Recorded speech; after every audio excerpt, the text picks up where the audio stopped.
کتے کی طرح مردار کے پیچھے بھاگ رہا ہے. اور اگر حقوق ادا کرے تو کیا کہے؟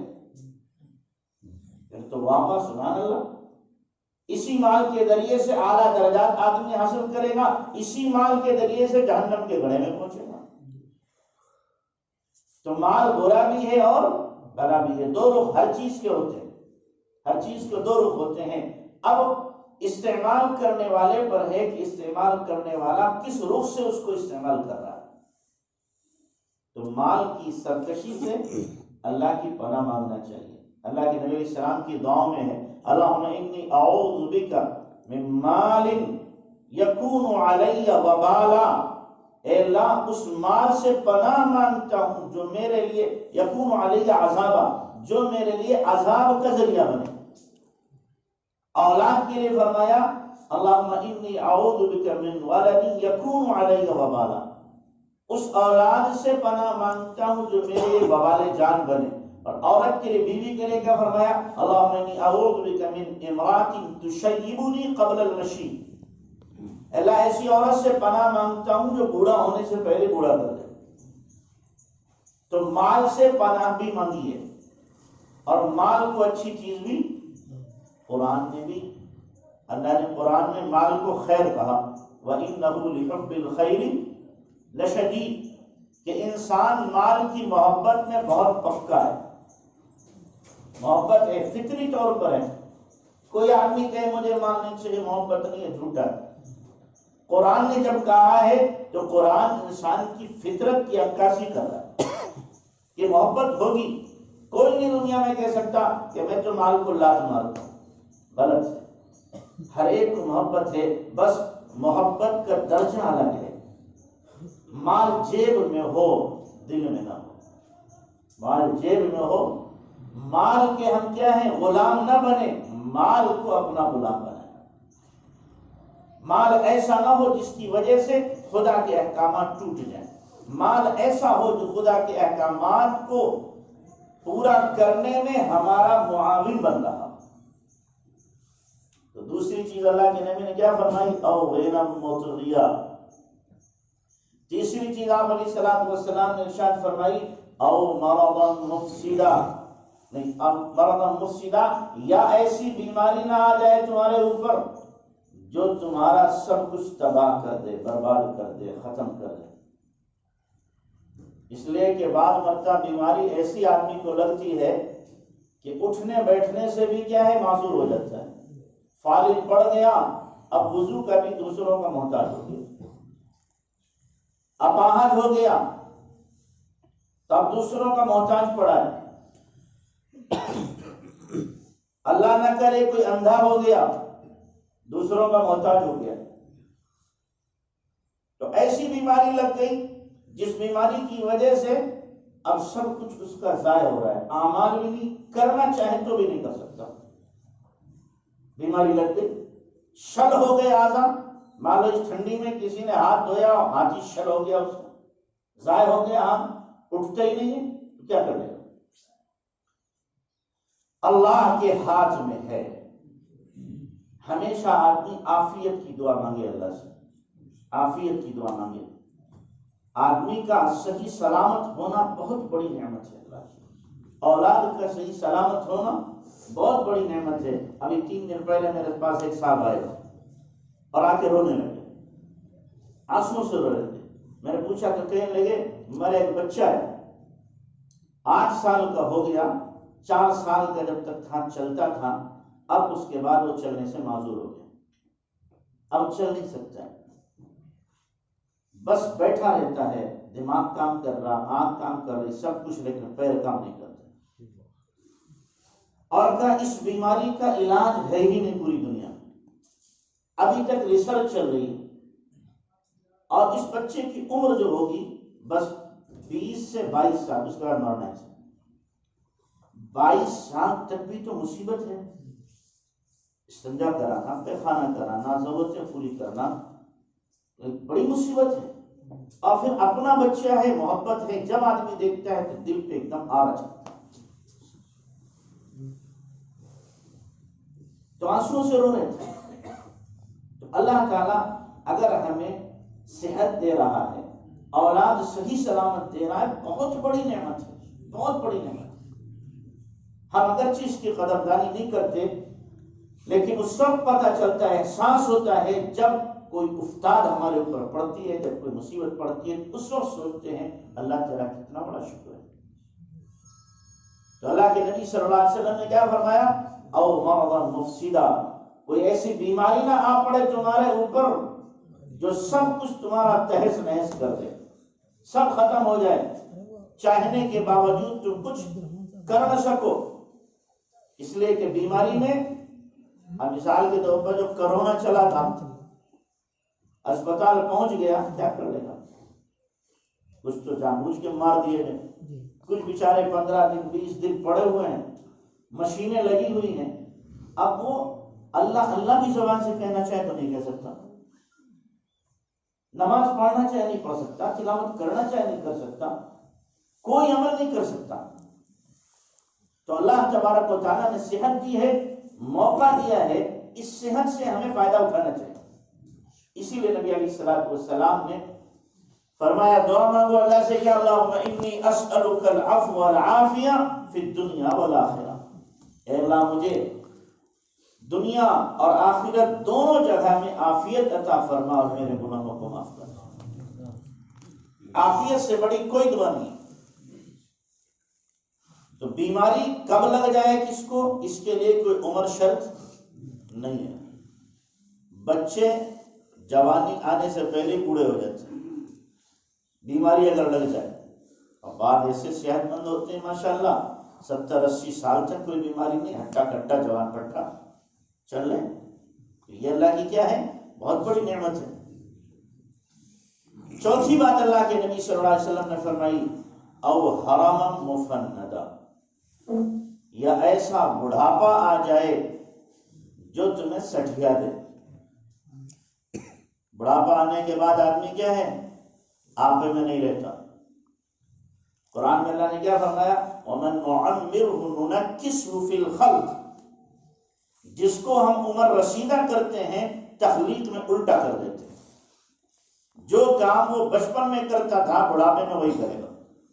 بچپن میں بچہ چڑچڑا ہوتا ہے، ضدی ہوتا ہے، جب آدمی بوڑھا ہوتا ہے تو یہ دونوں عادتیں اس کے اندر پیدا ہو جاتی ہیں۔ بچپن میں ہاتھوں میں طاقت کم ہوتی ہے، بوڑھا ہو گیا تو ہاتھوں میں راشا ہو گیا، طاقت کم ہو گئی۔ بچپن میں آدمی کیا ہے؟ زیادہ دوڑ بھاگ، بچہ چھوٹا بچہ نہیں کر پاتا، گھر کے اندر ہی گھومتا رہتا ہے۔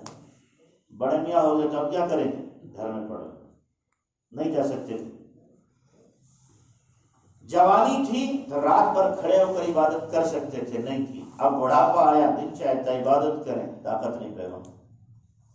جوانی تھی چاہتے تو کئی پارے تلاوت کر سکتے تھے، بڑھاپا آ گیا، ایک پارا پڑھتے ہی سر میں درد شروع ہو جاتا ہے، آنکھوں سے دکھائی دینا بند ہو جاتا ہے، اب کرنا چاہیں تو بھی نہیں ہوتا۔ جوانی تھی چاہتے تو کئی ہزار مرتبہ کیا ہے؟ استغفار شریف کلمہ پڑھ سکتے تھے، نہیں پڑھا۔ اب بڑھاپے میں چاہتے ہیں پڑھ لیں تو پڑھا نہیں جاتا۔ تو اللہ کے نبی صلی اللہ علیہ وسلم نے فرمایا، ایسے بڑھاپے کے آنے سے پہلے کیا کرو؟ تم اعمال کرو، اس لیے کہ بڑھاپا برا آپا، بڑھاپا برا آپا۔ اسی لیے اللہ کے نبی صلی اللہ علیہ وسلم نے دعا مانگی ہے کہ اللہ میں سٹھیا دینے والے بڑھاپے سے پناہ مانگتا ہوں، سٹھیا دینے والے بڑھاپے سے پناہ، کہ دوسرے کا آدمی جس میں محتاج ہو جائے، دوسرے کا محتاج ہو جائے، ایسے بڑھاپے سے اللہ کے نبی صلی اللہ علیہ وسلم نے پناہ مانگی، اور اللہ نے اپنے نبی کو اس بڑھاپے تک پہنچایا بھی نہیں۔ 63 سال میں بلا لیا، اور 63 سال کے بعد ہی انسان کی عقل میں فطور پیدا ہوتا ہے۔ سائنسدانوں نے باقاعدہ اس پر ریسرچ کی ہے۔ 40 سال میں آدمی کی عقل مکمل ہوتی ہے، اور 63 تک ایک ہی حال میں رہتی ہے۔ اس کے بعد عقل کم ہونا اور ذہول اور نسیان پیدا ہونا شروع ہو جاتا ہے۔ تو اللہ نے اپنے نبی کو اس عمر تک نہیں رکھا کہ کوئی سے کہہ سکے یہ تو جناب اس عمر کی باتیں ہیں جس عمر میں آدمی کیا ہے؟ اپنی عقل کو کھو بیٹھتا ہے۔ اس عمر تک پہنچنے ہی نہیں دیا۔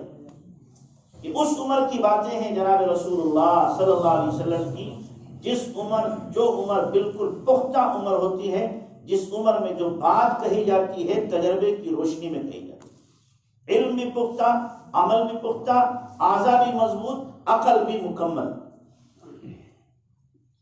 تو ایسے بڑھاپے کے آنے سے پہلے اللہ کے نبی صلی اللہ علیہ وسلم نے فرمایا تم کیا کرو، اپنے اعمال کو درست کر لو، اعمال میں سبقت کر لو، اس لیے کہ زیادہ بوڑھا ہو جائے تو اللہ تعالیٰ بھی معافی کر دیتا ہے اسے۔ حدیث میں ہے 90 سال کا اگر ہو جائے تو اللہ کہتا ہے اس کے گناہ مت لکھنا، اس کے گناہ مت لکھنا، اسیر اللہ فی الارض، یہ اللہ کا قیدی ہے جو زمین میں پھر رہا ہے، اللہ کا قیدی ہے جو زمین میں پھر رہا ہے۔ نیکی کرے تو لکھ لینا، گناہ کرے تو نہ لکھنا، اس لیے کہ یہ تو بیچارہ خود ہی کیا ہے، اپنے آپ سے ہی پریشان ہے، اپنے آپ ہی سے پریشان ہے۔ تو او حرام مفندا، ایسا بڑھاپا جو آدمی کو کیا کر دے، بالکل سٹھیا دے۔ اس کے بعد اللہ کے نبی صلی اللہ علیہ وسلم نے پانچویں بات ارشاد فرمائی، او موت مجہزہ، یہ اچانک موت آ دبوچے۔ اچانک موت آدمی پہ آتی ہے تو نہ کچھ وصیت کر پاتا ہے، نہ اپنا بچا پاتا ہے کہ میرا کس پر ہے، نہ اپنے اوپر کس کا ہے اسے بتا پاتا ہے۔ اللہ کے نبی صلی اللہ علیہ وسلم نے اچانک موت سے معافی پناہ مانگی ہے، اللہم انی اعوذ بک من موت الفجعہ، اللہ میں اچانک کی موت سے پناہ مانگتا ہوں، اس لیے کہ نہ توبہ کی توفیق ہوئی، نہ کسی سے کچھ کہا سنا جا سکتا۔ تو موت مجہزہ، اچانک موت ہے۔ موت تو آنا ہر ایک کو ہے، لیکن موت آنے میں بھی کیا ہے، الگ حالات ہیں۔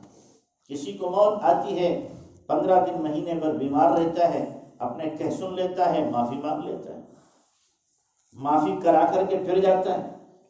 اور ایک آدمی کیا ہے، چٹ پٹ چلا گیا، کچھ کہا سنا بھی نہیں کسی سے، توبہ کی توفیق بھی نہ مل سکی اسے، اس لیے کہ گناہ تو روزانہ ہو رہے ہیں تو توبہ تو روزانہ کرنا تھی۔ اس نے سوچا کبھی تو میں کیا ہوں، ہٹا کٹا جوان پٹا ہوں، ابھی تو میں 15-20 سال تو کھینچ ہی لوں گا، اس لیے توبہ نہیں کر رہا۔ لیکن معلوم ہوا اگلے ہی لمحے موت نے آ کر کے اس کو دبوچ لیا۔ تو موت مجہز، اچانک موت جو آ رہی ہے، تو میرے بھائیوں موت تو آنا ہے، بلانے والا بلا لے گا، جس نے بھیجا ہے وہ بلا بھی لے گا۔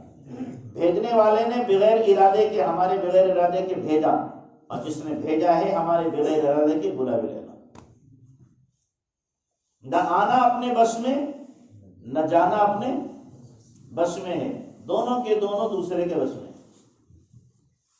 اسی لیے فرمایا کہ موت سے پہلے موت کی کیا کرو، تیاری کرو۔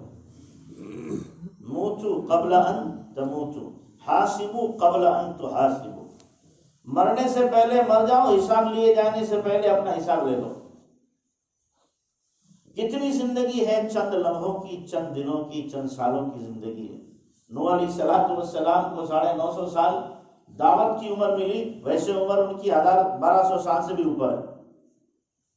جب ملک الموت پہنچے کہ چلو بھائی، اللہ نے بلایا کہ بہت جلدی آ گئے، کہہ رہے آپ کو اتنی لمبی عمر ملی، 1200 سال آپ کی عمر ہے، کہ مجھے تو ایسا لگا ایک گھر کے 2 دروازے تھے، ایک سے نکلا دوسرے میں داخل ہو۔ ہماری کتنی عمر ہے، ہماری ایوریج عمریں کیا ہیں، جو اللہ کے نبی نے فرمایا اعمار امتی ما بین 60 و 70، میرے امت کی ایوریج عمریں کتنی ہیں، 60 اور 70 کے بیچ کی۔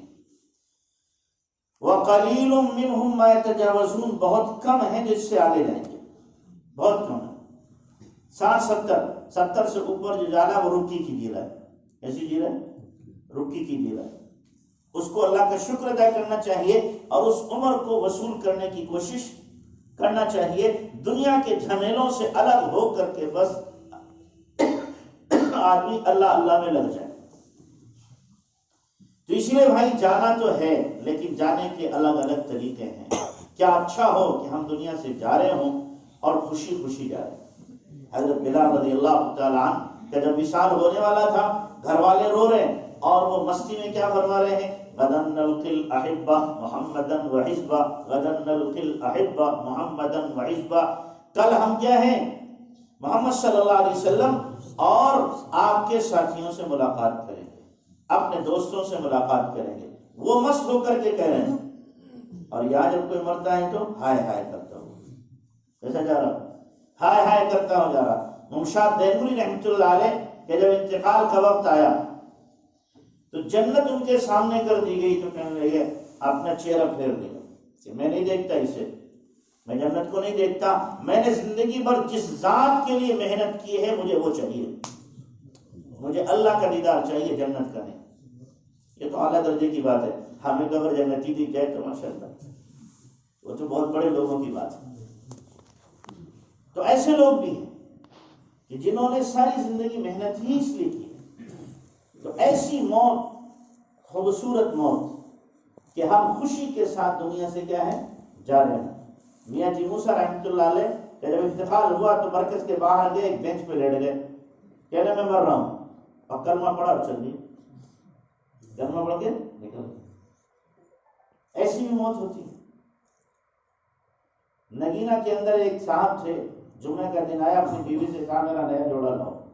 تو کیا بات ہے؟ کہ جمعہ کا دن ہے، مجھے سفر پہ جانا ہے، جمعہ کا دن ہے، سفر پہ جانا ہے۔ کپڑے پہنے، غسل کیا، کپڑے پہنے، عطر لگایا، جمعہ کی نماز پڑھی، اور بیوی سے کہا بیٹیوں کو بلا لینا، اگر لڑکے باہر ہو نہیں بلانا ہے، مجھے سفر پہ جانا ہے۔ بیوی سمجھی مذاق کر رہے ہیں، کہیں جانا ہوگا تھوڑی بہت۔ جمعہ پڑھ کے آئے، لیٹے چارپائی پہ، اچھا میں جا رہا ہوں، لا الہ الا اللہ محمد رسول اللہ، ایسے جا رہے جیسے خالہ کے گھر میں جا رہے ہیں۔ یہ بھی موت ہے، یہ بھی موت ہے۔ اللہ ہمیں بھی ایسی موت کا مرکز میں حضرت مولانا اظہار حسن صاحب رحمۃ اللہ علیہ تھے، مشہور واقعہ ہے کہ بیٹھے ہوئے تھے، مشورہ چل رہا ہے، دروازہ کھلا، یوں آپ سے دیکھا، السلام علیکم، آئیے تشریف لائیے، آپ ہی کا انتظار تھا، اور پیچھے چھٹی، انتظار کر رہے ہیں ملک الموت کا۔ نام سنتے ہی کیا ہے، ٹمپریچر اوپر نیچے ہو جاتا ہے ملک الموت کا نام سنتے ہی۔ اب وہاں کیا ہے، انتظار کر رہے ہیں کہ یہ فرشتے آئیں گے، میں کہوں گا ان کے ساتھ۔ جب آدمی اپنی زندگی کو کیا کر لیتا ہے، ساری دنیا کے جھمیلوں سے فری کر لیتا ہے اور اپنے آپ کو اللہ کے لیے وقف کر دیتا ہے، تو مرنے کے لیے ہر وقت تیار رہتا ہے، انتظار کرتا ہے کب موت آئے، کب میں جاؤں۔ تو اس لیے میرے بھائیو، جانا ہے، اس جانے سے پہلے تیاری کرو، ایسی تیاری کرو کہ ہم جا رہے ہوں تو ہمیں جانے میں کسی طرح کا کوئی قلق نہ ہو، کسی طرح کا کوئی قلق نہیں کہ یہ نہیں کر پایا، یہ نہیں کر پایا، ہائے ہائے کر رہے ہیں کہ یہ نہیں ہو پایا، نہیں، الحمدللہ سب کچھ کر لیا جو کرنا تھا، اب اسی کا انتظار تھا جو آ گیا۔ ایسے ہم جا رہے ہیں، جیسے ابراہیم علیہ السلام کے پاس میں ملک الموت پہنچے کہ چلو بھائی اللہ نے بلایا، کہنے لگے حل یقبض روح الخلیل، حل یقبض الخلیل روح الخلیل، دوست بھی دوست کی روح قبض کرتا ہے۔ ابراہیم علیہ السلام اللہ کے دوست تھے، تو کہا دوست بھی کہیں دوست کی روح قبض کرتا ہے۔ تو فرشتوں نے جا کے اللہ سے کہا اللہ تمہارے خلیل تو یہ کہہ رہے ہیں۔ اللہ نے کہا خلیل ابراہیم سے کہنا حل یبغض الخلیل لقاء الخلیل، کیا دوست کی ملاقات سے بھی نفرت کرتا ہے؟ جب یہ پیغام دیا ہے کہ دوست کی ملاقات سے نفرت کرتا ہے، تو ابراہیم علیہ السلام کی روح تڑپ گئی، کہنے لگا نہیں بالکل ابھی ملنے چلنا، ابھی روح قبض کر۔ تو ایسے ہمارا حال ہو، یہ اس وقت ہوگا جب اللہ تعالیٰ سے کیا ہے، قلبی تعلق ہوگا، قلبی محبت ہوگی، اللہ تعالیٰ سے لگاؤ ہوگا، تو اس وقت میں اللہ کی زیارت کا اشتیاق ہمارے دل کے اندر پیدا ہوگا۔ اور یہ چیز مانگنا جائز ہے، اگر کوئی آدمی اس لیے موت مانگتا ہے کہ اللہ کی زیارت ہو جائے تو جائز ہے۔ موت مانگنا ناجائز کب ہے؟ فرمایا من ضر نزل به، کوئی مصیبت آ پڑی، اس مصیبت کی وجہ سے کہتا ہے اس سے اچھا تو موت ہی آ جاتی، کہ یہ موت مانگنا ناجائز ہے۔ ہاں اگر اللہ کا اشتیاق ہے، جنت کا شوق ہے، اس میں موت کو مانگ رہا ہے تو کہ ٹھیک ہے، بہت اچھا ہے، مانگنا چاہیے اسے۔ اس لیے میرے بھائیوں، موت کی تیاری کرو، کل نفس ذائقۃ الموت وانما توفون اجورکم یوم القیامہ، کہ قیامت کے دن پورا بدلہ ملے گا